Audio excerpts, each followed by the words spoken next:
All you guys that have your favorite amp, you want to record at home, you don't have the possibility, maybe you don't have a mic or you just can't play loud enough to make it sound cool, here's a real quick and cheap solution. So the first thing you want to do is get a hold of a power attenuator, or also known of as a power soak. This is a real simple one, a very cheap one from Harley Benton. 67 euros, it's about 72, 73 bucks right now. That's really nothing. I think there's actually a couple cheaper ones, I don't know. But this is literally less than a cheap microphone. Next up, you're going to go to this homepage, STL Tones, and you're going to have to register to make an account. But believe me, it's worth it.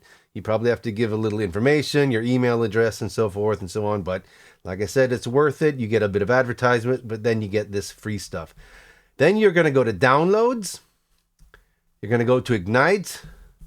You're going to download this Emissary bundle, Mac or PC, whatever you want. And then you're going to install it, of course. So here I am at home, sitting with my favorite amp, my custom-made vintage 1924 Eddie Van Halen 5150 that Eddie built himself, hand-wired.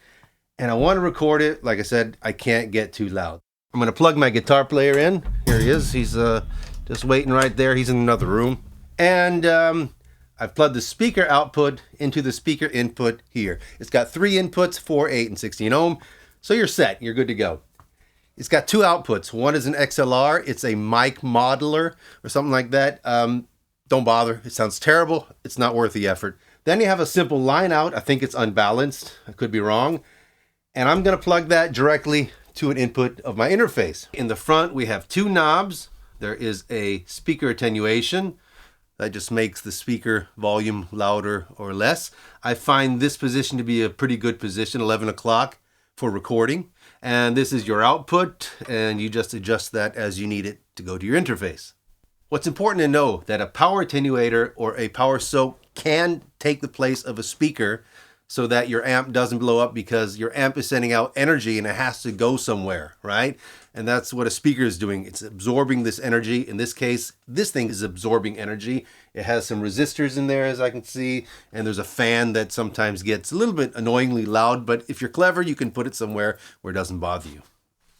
Okay, I've got my DAW started here. I got my guitar player ready to play, and this is what the power soak sounds like in raw form.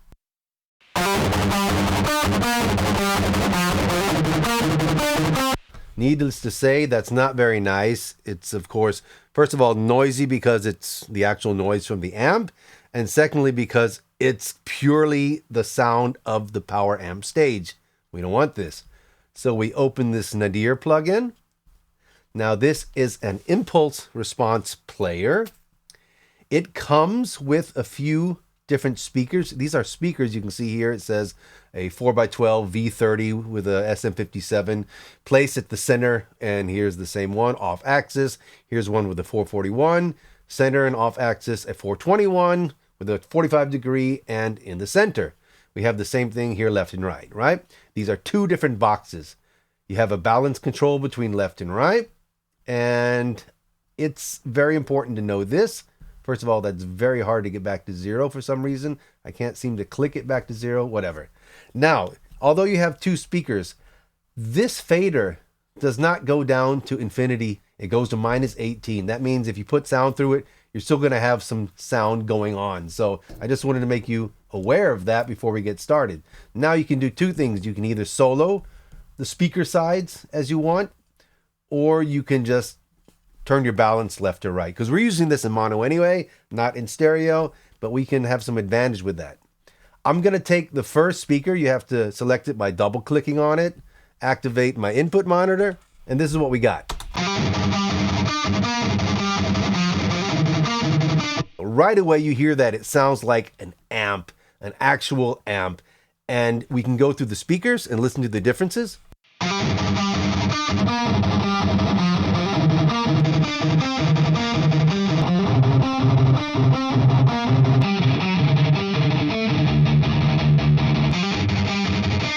We can also do something like, we like this speaker sound maybe, and we want to compare it to this one. So I panned it to the right. We'll listen to the differences.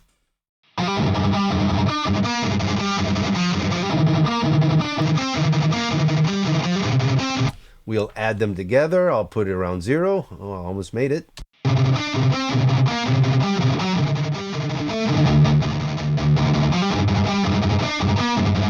So there you go. That was my basic walkthrough. This thing still has many other possibilities here with filtering and resonance and delaying, but just check that out for yourself. You can do so many things. Okay, you're a bass player? You want to use your amp too? I get it. This is my 1912 handmade Ampeg they built before the company actually existed. And every now and then I like to use this one too. So let's check it out. Okay, the bass amp is connected right into the power soak. It sounds like this without the impulse responses on it.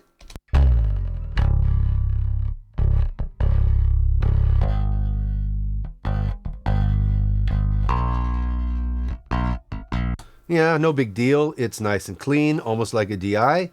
So now I'll turn on the nadir with 2 cabinets selected. One is the 8x10 with a D12 microphone, 0 inches in distance, and the same cabinet with a U47, same everything. We have our balance basically in the middle, the levels are the same, and this is what it sounds like.